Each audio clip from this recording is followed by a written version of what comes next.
Assalamualaikum, dear students. Welcome to Shimul Memorial Nausauti School and College on class 2. I am Rifa Tabassum, assistant teacher of Shimul Memorial Nausauti School and College. Today we will read a sing passage. So please open your English textbook, that is Unit 27, lesson 4 to 6. Here is your unit name. Where do animals live? So প্যাসেজটা আমরা প্রথমে পড়ি, তার আগে দেখো contents to be discuss. So আজকে আমরা যা কিছু আলোচনা করব তার একটা কন্টেন্টস দেওয়া আছে। আমি কন্টেন্টস গুলো পড়তে পড়তে আশা করব তোমরা সবাই লিখে ফেলবে। টেক্সট রিডিং অর্থাৎ প্যাসেজটা আমরা আগে পড়ব with meaning, word meaning practice করব, fill in the blanks, answer to the question, match the similar word অর্থাৎ এ কলাম বি কলামে কিছু সিমিলার ওয়ার্ড থাকবে, ম্যাচ করতে হবে কোনটার সাথে কোনটা ম্যাচিং হবে। Past and past participle form পড়বো আমরা। এরপর শর্ট কম্পোজিশন একটা ডেমো তোমরা দেখবে। Okay, let's read together. তোমরা এখানে পিকচার এ দেখতে পাচ্ছ যে হিয়ার ইজ আ হেন এন্ড এখানে কিছু স্ট্রর উপরে চারটা ডিম দেখতে পাচ্ছ, এগস। সো দেখি এখানে কি হচ্ছে। Look at two pictures above, উপরে দুটি ছবির দিকে তাকাও। In the picture A this is a hen, picture এ তে দিস ইজ আ হেন, এটি একটি মুরগি। There are some straws in front of the hen and 4 eggs on it. এখানে মুরগিটির সামনে কিছু খড় রয়েছে এবং তার উপরে চারটি ডিম রয়েছে। The hen lives on a farm. মুরগিটির কথা বলছে যে এটি একটি ফার্মে থাকে, দ্যাট ইজ মুরগির যে খামার সেটার কথা বলা হচ্ছে। It is a domestic bird, so hen হচ্ছে এক ধরনের বার্ড এবং এটি গৃহপালিত পাখি। It lays eggs, এটি ডিম পাড়ে। The hen has 2 legs and 2 wings. মুরগির দুটি পা রয়েছে এবং দুটি ডানা রয়েছে। It eats seeds and grain. Seed হচ্ছে বীজ, grain হচ্ছে শস্য। তাহলে মুরগির কথা বলা হচ্ছে যে মুরগি শস্য এবং বীজ খায়। এরপরে ছবিটা দেখো, পিকচার বি। পিকচার বি তে কি দেখতে পাচ্ছ?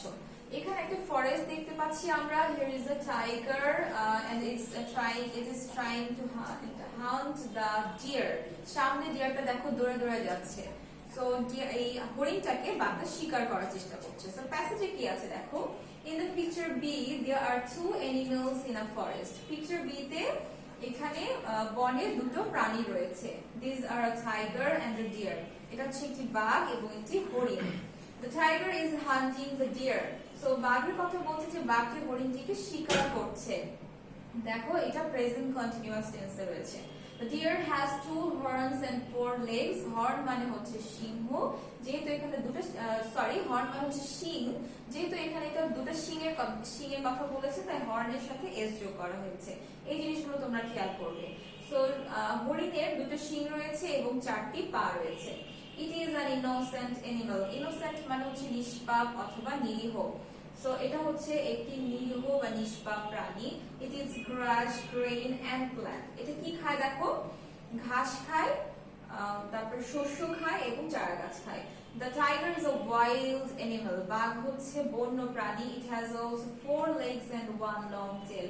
এটা 4টা পা রয়েছে এবং একটা লম্বা লেজ রয়েছে। It's big in size. এটা আকৃতিতে বড়। It lives in the forest. বাঘের কথা বলছে যেটা বনে বাস করে। It is other animals. এবং এটি অন্য প্রাণীদের খায়। সো বাঘ দেখো কতটা বন্য এবং হিংস্র যে সে নিজেও একটা প্রাণী হয়ে অন্য প্রাণীকে খেয়ে থাকে। এবার কিছু ওয়ার্ড মিনিং প্র্যাকটিস করি আমরা। আসো। স্ট্র মানে হচ্ছে খড়, হেন হচ্ছে মুরগি, ফার্ম মানে খামার, লং মানে লম্বা, উইং মানে হচ্ছে ডানা বা পাখা, গ্রেইন হচ্ছে শস্য, টেইল হচ্ছে লেজ। এদিকে দেখো শর্ট মানে হচ্ছে ছোট অথবা খাটো, টুয়ার্ডস হচ্ছে দিকে অথবা অভিমুখে, লে মানে হচ্ছে ডিম পাড়া, আদার হচ্ছে অন্য অথবা অপর, সিডস মানে বীজ, গ্রাস মানে ঘাস, ইনোসেন্ট হচ্ছে নিরীহ। ইনোসেন্ট মানে নিরীহ অথবা নিষ্পাপ। এবার দেখো তোমরা ফিল ইন দ্য ব্ল্যাঙ্কস এর 3টা কিওয়ার্ড দেখতে পাচ্ছ। Animal, size, domestic. এই 3টা কিওয়ার্ড আমরা আমাদের শূন্যস্থানে বসিয়ে ফিল আপ করব। The hen is a dash bird. আমরা জানি মুরগি হচ্ছে ডোমেস্টিক বার্ড, দ্যাট ইজ গৃহপালিত। সো আমরা এখানে ডোমেস্টিক ওয়ার্ডটি ব্যবহার করব। The hen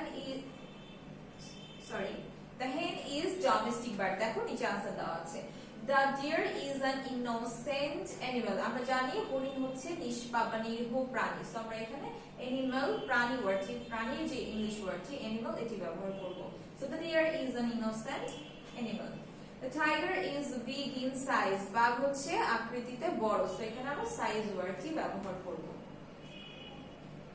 এরপরে দেখো আমরা প্রশ্নের উত্তর প্র্যাকটিস করব। Who is hunting the deer?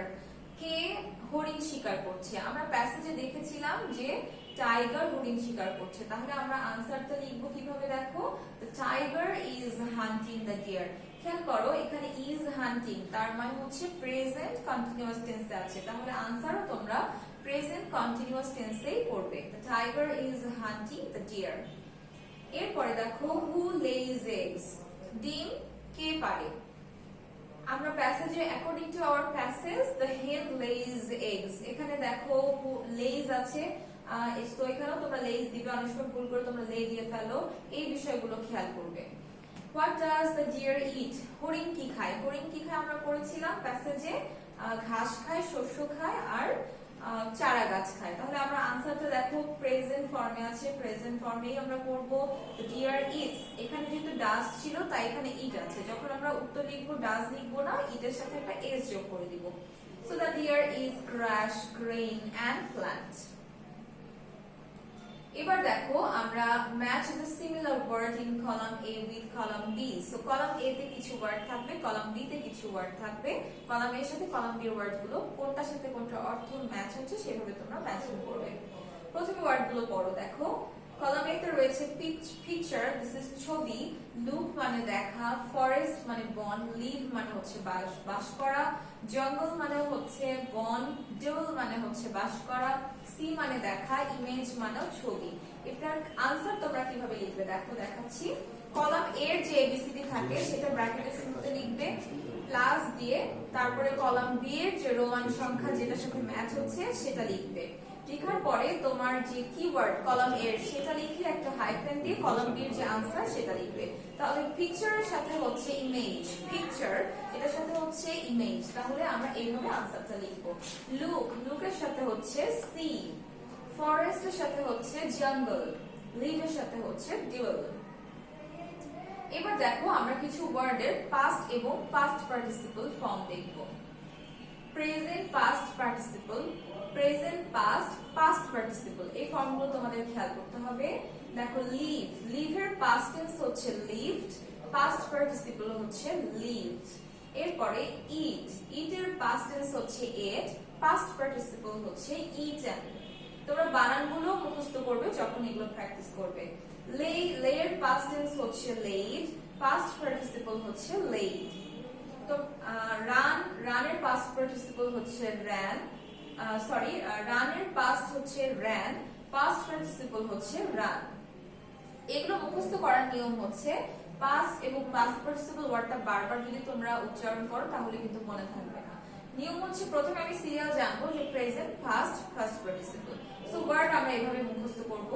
Leave, lived, lived, eat, ate, eaten, let, let, let, run, ran, run. এইভাবে যদি তোমরা পড়ো তাহলে কিন্তু মনে থাকবে। এবার শর্ট কম্পোজিশন আমাদের রয়েছে। আমাদের টপিক হচ্ছে, তোমাদের প্রশ্ন থাকবে ইয়োর হবি। সো যখন তুমি লিখবে টাইটেল, তুমি ইয়োর প্রোনাউনটিকে চেঞ্জ করে লিখবে মাই, তারপরে hobby. Title is very very important on short composition. So title উপরে লিখতেই হবে এবং প্রোনাউন চেঞ্জ করাটা কিন্তু খুব ইম্পর্টেন্ট। তোমার প্রশ্ন তোমাকে বলা হচ্ছে যে তোমার শখ সম্পর্কে বলো। তুমি যখন লিখবে তখন নিশ্চয়ই তুমি তোমার শখ দিয়ে লিখবে না, তুমি লিখবে আমার শখ। So my hobby. এবার দেখো hobby means to do anything in pleasure. So শখ হচ্ছে যেটা আনন্দ নিয়ে আমরা করি, সে যে কোনো কিছুকে বোঝাতে পারে। I am a student of class 2. আমি দ্বিতীয় শ্রেণীর একজন ছাত্র বা ছাত্রী। My favorite hobby is gardening. আমার পছন্দের শখ হচ্ছে বা আমার শখ হচ্ছে বাগান করা। There are many kinds of vegetables and flowers in my garden. সেখানে মানে আমার বাগানে অনেক ধরনের শাকসবজি রয়েছে এবং ফুল রয়েছে। এটা দুটোই খুব উপকারী, তাই না? তুমি যদি তোমার বাগানে ফুল নিয়ে কাজ করো তোমার মাইন্ড ফ্রেশ থাকবে, ভালো লাগবে। আর ভেজিটেবলস তোমার স্বাস্থ্য ভালো রাখবে। তুমি যখন বাড়িতে ভেজিটেবলসটা উৎপাদন করে সেটাই খাবে, ফ্রেশ ভেজিটেবলস খেতে পারবে। This is really useful. So I work daily in my garden. আমি আমার বাগানে রোজ কাজ করি। সো বাগান করাটা একটা যেমন শখের বিষয়, এখানে কিন্তু রেগুলার একটা মেইনটেইনের ব্যাপার আছে, যে রেগুলার আমাকে এখানে যত্ন নিতে হবে, পানি দিতে হবে, একটু ময়লা আবর্জনা থাকলে পরিষ্কার করে দিতে হবে, বীজ সার এগুলো প্রয়োজন হলে দিতে হবে। সো এটা কিন্তু ডেইলি ওয়ার্কের মধ্যেই পড়ে। ইট গিভস মি প্লেজার, এটা আমাকে আনন্দ দেয়। আমরা অনেক সময় হবির বিষয়টাকে না বুঝে উঠতে পারি না। আমরা মনে করি প্রয়োজনীয় কোনো কিছু যেটা আমাদের উপকারী আসে সেটাই মনে হয় শখ হওয়া দরকার। Not always. ইয়েস, তুমি যদি তোমার খুব উপকার করবে এমন কিছু একটা সিলেক্ট করো যেটাকে তুমি হবি হিসেবে করবে, কিন্তু সেটা কিন্তু তোমাকে অবশ্যই আনন্দ দিতে হবে। হবির বা শখের বিষয়টা এমন যেটা করে আমি আনন্দ পাবো, অবশ্যই সেটা ক্ষতিকারক কিছু হওয়া যাবে না। সো গার্ডেনিংটা আসলে যেমন উপকারী, এটা তোমার মাইন্ড এন্ড হেলথকে যেমন ভালো রাখবে, ফ্রেশ রাখবে, ঠিক তেমনি এটা তোমাকে অনেক আনন্দ দিবে। সো এইভাবে তোমরা শর্ট কম্পোজিশন আনসার করলে ফুল মার্কস পাবে ইনশাআল্লাহ। And now open your next day, open your paper and now note down your next day topic. Feedback to Unit 27, Lesson 4 to 6, and short composition on your hobby. So, my dear students, that's all of our class today. I hope you enjoyed a lot. Please practice at home carefully, maintain your hygiene, wash your hands properly, and use face mask whenever you go outside. See you in the next class with a new topic. Till then, take care. Allah Hafiz.